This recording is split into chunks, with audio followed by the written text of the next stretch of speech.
네, 여러분 안녕하세요. 한국사 선생님 박하준입니다.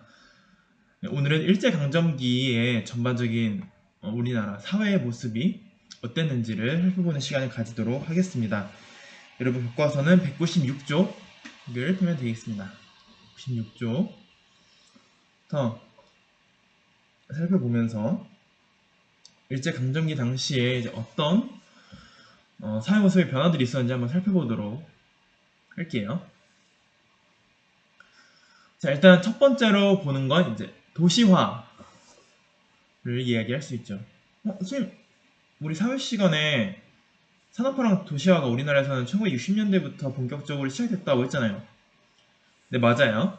1960년대 이후부터 이제 본격적으로 산업화와 도시화가 진행이 됐는데, 사실은 그 이전에도 이제 어느 정도의 근대적인 도시의 모습을 갖춰나가는 작업들은 진행이 되고 있었어요. 네, 단지 이게 현대사회의 그것과 비교하면은 조금 많이 아직 덜 제대로 진행된 거기 때문에 안전한 도시화라고 볼 수는 없지만 그 어느 정도 근대적인 부분에 있어서 밑바탕은 좀 깔아놨다고 할 수 있죠. 그 특징을 간단하게 정리를 해서 살펴보자면 이제 개항기와 일제강점기를 거치면서 이제 일본과의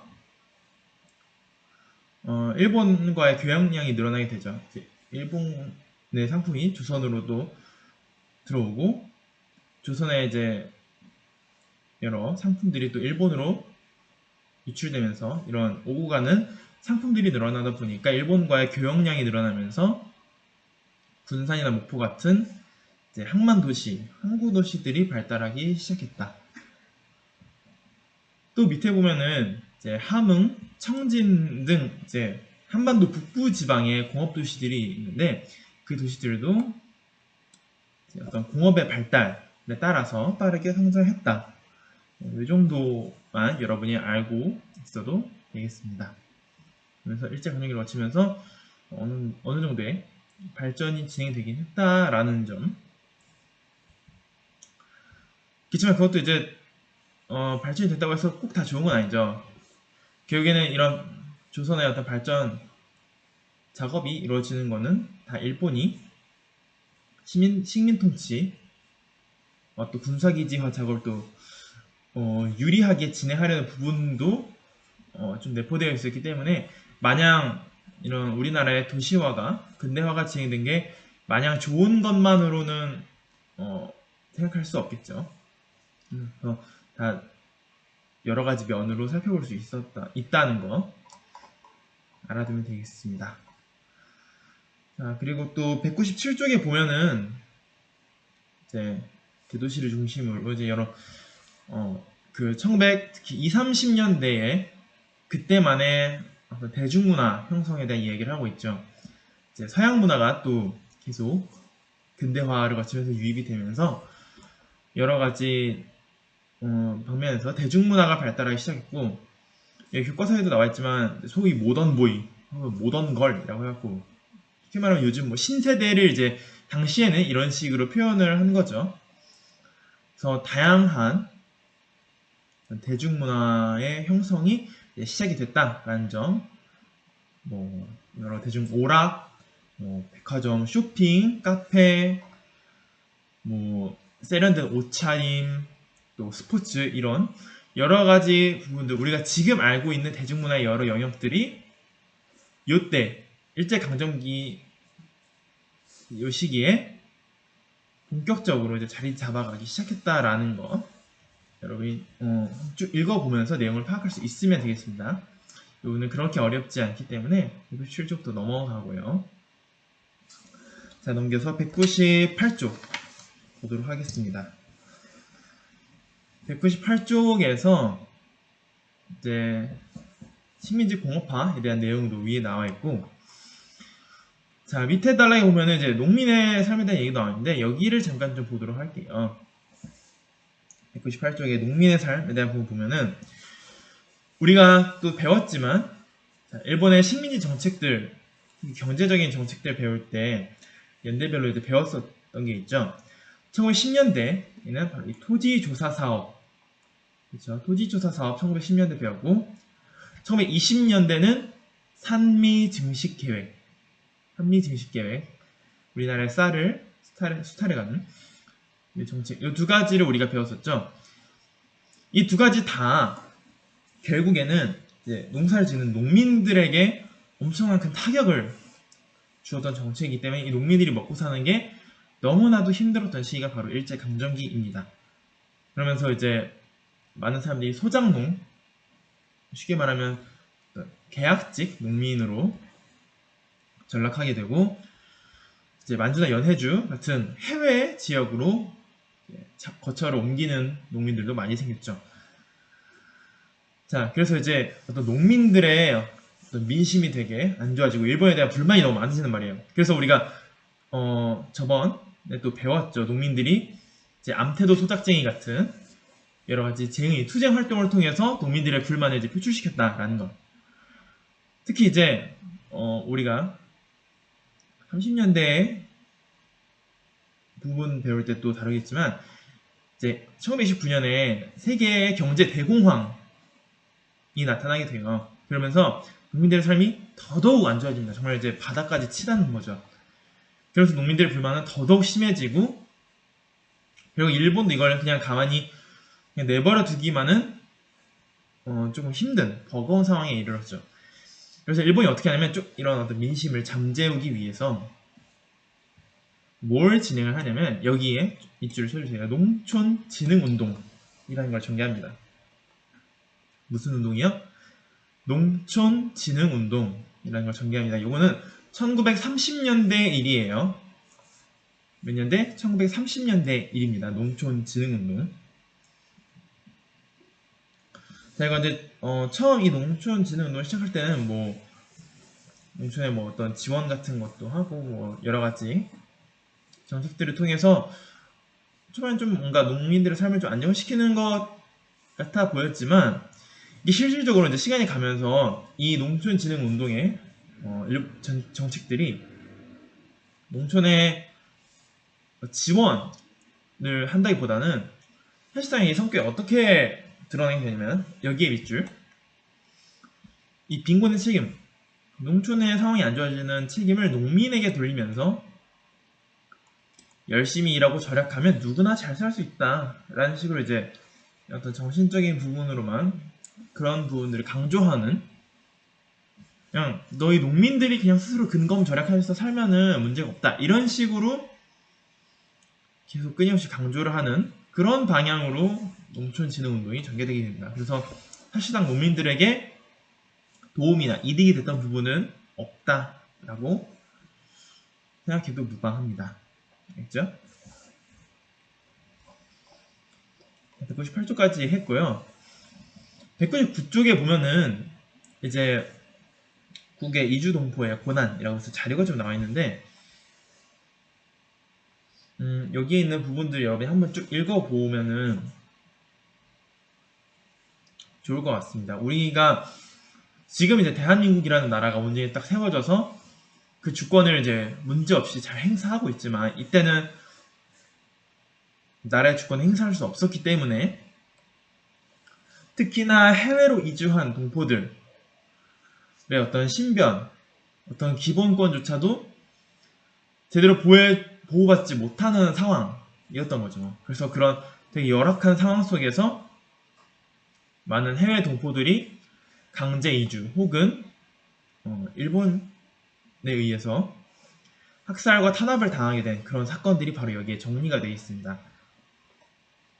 이 자료들을 여러분이 한번 읽어보면 좋을 것 같아요. 시간이 될 때 한번 읽어보세요. 중앙아시아 연해주 지역의 중앙아시아 강제 이주, 간도참변, 우리가 20년대 무장투쟁하면서 배웠죠. 간도참변, 그리고 관동 대지진 때 일본에서의 한국인, 조선인 학살 사건들 여러분이 한번 쭉 읽어보면서 우리나라의 주권이 없었을 때 이 해외 동포들이 특히 얼마나 큰 어려움을 겪었는지를 여러분이 한번 느껴볼 수 있었으면 좋겠습니다. 특히나 이 중앙아시아 강제 이주 같은 경우에는 이때 중앙아시아로 넘어간 대표적인 우리나라 분 중에 한 분이 홍범도 장군이 있죠. 봉오동 전투에서 활약했던 홍범도 장군이 이제 이 중앙아시아 강제 이주 정책으로 인해서 지금의 카자흐스탄 지역으로 이제 강제 이주를 당하게 됩니다. 거기서 이제 이주를 하시고 거기서 남은 여생을 보내시다가 광복을 하기 2년 정도 전에 이제 광복한 걸 참 미처 보지 못하시고 먼저 돌아가셨는데, 그 후에가 남은 이제 유해가 카자흐스탄에 있었는데 바로 올해 광복절에 다시 우리나라로 홍범도 장군의 유해가 돌아오게 됐었죠. 그래서 요즘에 최근에 그런 어떤 소식들까지 여러분이 같이 떠올릴 수 있으면 더 좋겠습니다. 199쪽의 내용도 한번 쭉 읽어보시고, 자, 뒤로 넘어가서 이제 200쪽 볼게요. 200쪽은 이제 1920년대에 또 여러 가지 사회 운동들이 있었는데 어떤 것들이 있었는지 간략하게 살펴볼게요. 1920년대입니다. 자, 일단 1920년대 여성 운동이 있었어요. 우리 지금도 이제 여성 인권 운동이 활발하게 일어나고 있잖아요. 그런 여성 인권 운동에 우리나라에서의 그런 운동의 어떤 시초라고 볼 수 있죠. 바로 이때 1920년대의 운동들이. 그래서 이때 1920년대에 이런 좀 어떤 의식이 있고 또 교육을 받은 어느 정도 사회 진출해서 좀 깨어있는 여성들을 이때 당시에는 신여성이라고 이제 불렀어요. 그러면서 이제 그런 용어들이 또 등장하게 됩니다. 그러면서 어떤 여성 인권의 심장과 양성평등을 이제 적극적으로 주장하기 시작했고요. 자, 여러분이 여기서 하나 알고 가야 될 단체가 하나 있습니다. 그게 뭐냐면, 여러분 밑에 보면은 근우회라는 단체가 있죠. 근우회 밑줄. 자, 근우회는 어떤 단체냐면 여기 밑에 나와있죠. 신간회의 자매단체로서 민족주의 계열과 사회주의 계열의 이름 있는 여성 인사가 대부분 참여하였다 라고 나와있죠. 이 근우회는 이제 여성 단체로서 그것에 나와있듯이 신간회와 함께 활동했던 자매단체입니다. 여러분이 이걸 꼭 기억해두면 좋겠어요. 여성단체, 1920년대 여성단체의 대표적인 예로 이제 근우회가 있었다. 신간회 자매단체였던 근우회가 있었다는 거 여러분이 꼭 기억을 해두면 좋겠습니다. 알겠죠? 자, 그 다음에 옆에 넘어가서 201쪽에 소년 운동을 볼게요. 이제 어린이 운동. 자, 이때 당시만 해도 이제 어린이는 어떤 존중받아야 하는 인격체라고 당시 생각을 잘 하지 않았어요. 그냥 애는 애지 뭐 이렇게 막 때리면서 매도 막 맞으면서 그렇게 막 키우고 하는 거지. 약간 그런 식으로 뭔가 어린이를 뭔가 온전한 인격체라고 생각하지는 않았었던 시대였어요. 그런데 이제 이 부분에 대해서 이제 문제 의식을 느끼고 소년 운동이 이제 일어나기 시작합니다. 특히 이제 이 소년 운동을 전개했던 대표적인 종교 중에 하나가 바로 천도교였어요. 천도교가 뭐죠, 여러분? 천도교는 바로 동학이 종교로 발전한 게 바로 천도교죠. 여러분 동학농민운동 예전에 또 배웠던 기억이 날지 모르겠는데, 이 동학이 종교로 발전해서 나타난 게 이제 천도교죠. 이게 여담으로 이제 천도교는 지금도 있는 종교입니다, 여러분. 여러분 그 종로에 안국 인사동 부근에 가면은 이 천도교 본부가 있어요. 근데 이제 인사동 부근을 지나다가 그 천도교 본부가 있는 걸 보고 사람도 좀 놀랐는데, 천도교가 지금도 있는 종교구나 라는 그냥 여담으로 여러분께 더 소개를 해드립니다. 이 천도교가 바로 어린이들을 소중하게 대해야 한다라는 소년 운동을 적극적으로 전개를 합니다. 그래서 대표적인 분이 한분 계시죠. 바로 누군가요? 방정환 선생님이 계시죠. 여러분 한 번쯤 들어봤을 텐데, 이 방정환 선생님께서 이제 여기 나오죠, 밑줄. 방정환 선생님께서 활약한 천도교 소년회는 어린이날을 제정하고 잡지, 어린이를 가능했다. 그래서 이때를 계기로 우리가 알고 있는 5월 5일 어린이날이 시작되는 거죠. 그래서 이런 1920년대 소년 운동도 있었다라는 거. 자, 그 다음 1920년대 사회운동으로 또 봐야 될 게 형평운동이라는 게 있어요. 형평운동이라는 거는 이제 저울처럼 이제 평평하게 균형을 맞추자라는 뜻이에요. 이게 무슨 말이냐면 이제 신분에 대한 차별 이런 걸 이제 우열을 가리지 말고 저울처럼 평등하게 공평한 세상을 만들자라는 이 신념을 갖고 일어나는 게 형평운동이라는 겁니다. 형평운동.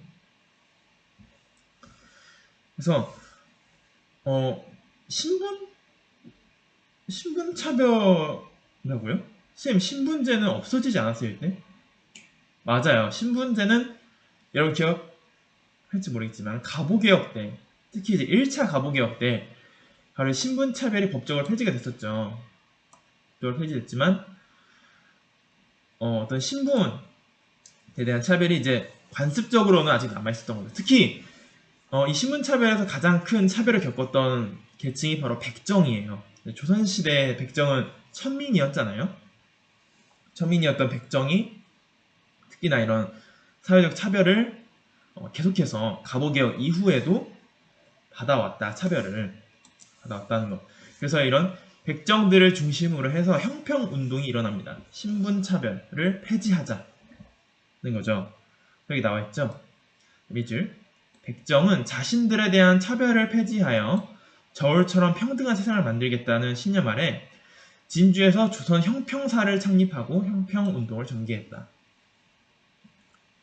여기 나왔듯이 조선 형평사라고 나와있죠. 이 조선 형평사라는 조직을 갖춰서 백정들을 중심으로 형평운동이 전개됐다라는 것 여러분이 기억을 하면 되겠습니다. 알겠죠?